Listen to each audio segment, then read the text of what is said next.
Well, thank you very much, Senator, for your fascinating report, and also, again, thank you for making the effort to travel all the way from Washington to be with us here. We, of course, will take questions from the audience, but let me ask you, you said all of this needs to be done before October, what, 31st? That's the plan. That's the plan. Washington is a slow-moving machine. You think you can do it? Washington is a slow-moving machine until it isn't. Okay, yeah. Anybody here who's had experience with legislation knows that sometimes you work for years to get something ready, and then, bam, it happens overnight. And the usual response is that somebody says, wow, how'd you get that done overnight? And the person who did it said, yeah, overnight. That was 7 years, not overnight. So we've put in an enormous amount of preparatory work to be ready for this moment, which doesn't mean that we're going to land this plane, but it does mean that the runway's in sight, that the gear is down, that the landing lights are on, and that the pilot knows where to go. Doesn't mean you can't get buffeted at the last minute, doesn't mean that a Scud missile can't hit you from the side, but I think we're in pretty good shape. But if you succeed, I can promise you here now, we will invite you to a celebratory plenary session at the next assembly where all of us will salute you for your effort. So let's take questions from the hall. Mead. Mead and I went to college together, so if he's really mean to me, he has every right to be because we know each other's story in college. What was that burning couch? Oh, you have to speak into the microphone, even if you're old schoolmates, yes. My old schoolmate and I have been friends and sparring partners for years, and I absolutely admire his career. And Sheldon, we've worked together on improving Arctic science. Yep. And you mentioned your wife's career. That's been tremendously helpful to when I was on the Arctic Research Commission. I guess my question really is about technology, because with total deference to everything you just said, it's still going to be engineers and chemists and people who are studying new catalysts and so forth who are going to help us through this. And what should be part of this package on technology? And the Arctic is a very good proving ground on that. We've done... because power costs more in our part of the world, we've done more on alternative energy than most. We're the world's leader in wind diesel, as an example. And we also have some of the best places to decarbonize natural gas as we work on that. So what role does technology have in your plan? Technology has an enormous role, and there are three... technology is ultimately going to be the decider of success here. And there's a particular technology that I will mention, which is carbon capture. I'm going to get a briefing from Orca and CarbFix later this evening. That kind of technology is going to be necessary because it's virtually certain that we're going to overshoot our atmospheric carbon safety levels, which means that zero emissions doesn't help you any longer.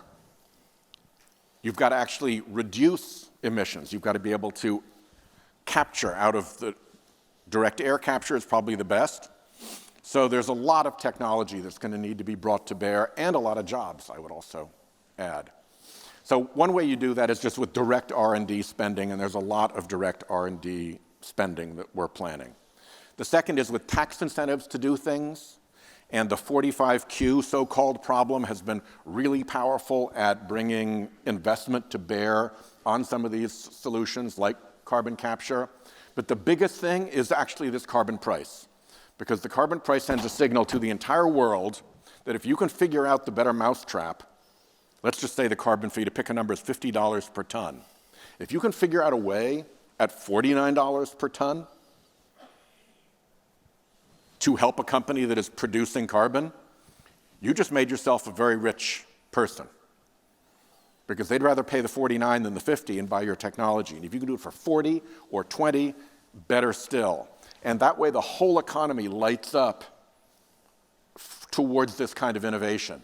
I don't think we can do it just with R&D and just with targeted tax benefits. I think you've got to lay the foundation which is Econ 101 also, that, you know, negative externality should be baked into the price of the product. So yes to your question, and we're looking at it that way. Good. Okay. Any more questions? And he was amazingly nice to me for a guy who went to school with me years ago. Yes, there, yes. Sorry, let's take her first. Oh, there, behind. There. Put your hand up again, yes. Sorry, then we will come back to you. Thank you very much, Gosia Śmieszek, UIT, Arctic University of Norway.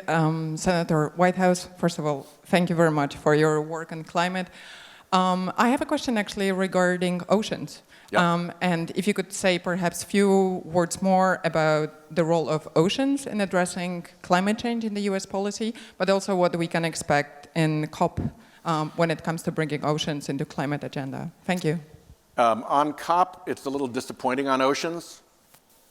They actually tried to write oceans out of the Paris COP agreement, and it was the effort of a few of us exploding with outrage that prevented that from happening in the Paris COP. And if you look at the agenda, oceans are barely mentioned for Glasgow.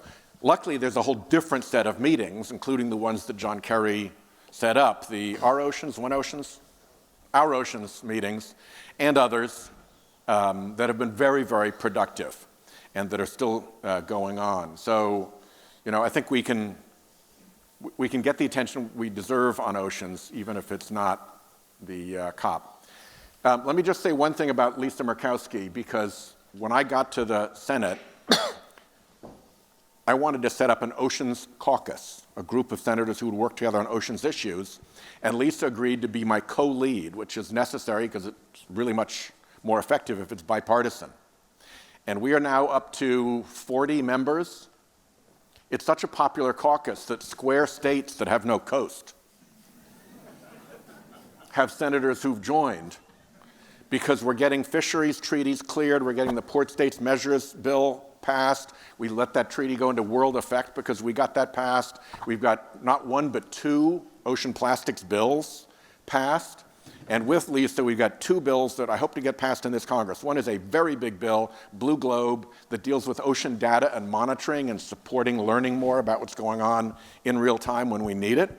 And the second, Blue Carbon, to figure out how we can enhance the ocean's ability to both weather acidification and warming and climate change, but also contribute to carbon reduction, whether it's through eelgrass, through mangrove forest, through coastal protection. So that's actually kind of a happy bipartisan story in all the grim, toxic partisanship you hear about. Well, unfortunately, we don't have time for more questions, but thank you for bringing that up towards the end, because we hear so much about the end of bipartisanship in Washington. And I think both you and Senator Murkowski have demonstrated to us here today by coming together to this assembly. We actually even like each other. That bipartisanship is up and running, still alive, kicking. Yes, indeed. Thank you very much for that. And let me also say, I'm pleased you're going to have a briefing on carp fix, because it's a remarkable scientific achievement jointly by American scientists and Icelandic scientists. And I was privileged to be witness to the beginning of that cooperation more than 15 years ago in Maristans, when Wally Broker, who was one of the great ocean climate scientists in the United States at Columbia University, linked up with the Icelandic scientists. And now the end result is we can take CO2 from the atmosphere and pump it down into the ground, where it will touch base with basalt and turn into rock in 2 years and stay there forever. Forever.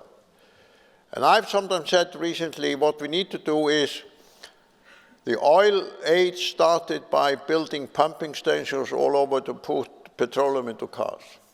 Now we need to build pumping stations to take CO2 and pumping down into the ground. And the United States is fortunate, as you know, to have a lot of basalt. And what you will see, therefore, is something which I strongly advocate that now we need what I call the McDonald's Coca-Cola business model of building these licensed pumping stations all over the world. So instead of having these petroleum stations all over the United States, you have the carbon capture and storage stations where you pump it down into the ground. And when Bill Gates, a few months ago, was asked by the Financial Times after he published his book on the climate, and in the interview he sort of pontificated a lot about how to deal with the climate challenge. So the journalist said to him, well, but Mr. Gates, what are you doing? What are you doing? And he only had one answer. I'm investing in a climate project in Iceland. That's true. It's not only Columbia University, it's Bill Gates. So I hope you will be inspired by that presentation. And Iceland is willing to work with you in the US to reverse the pumping process. And that will increase our success of succeeding in the climate battle. But thank you again. Thank you, Mr. President. Thank you all very much. Thank you. And now we invite Korea to the stage.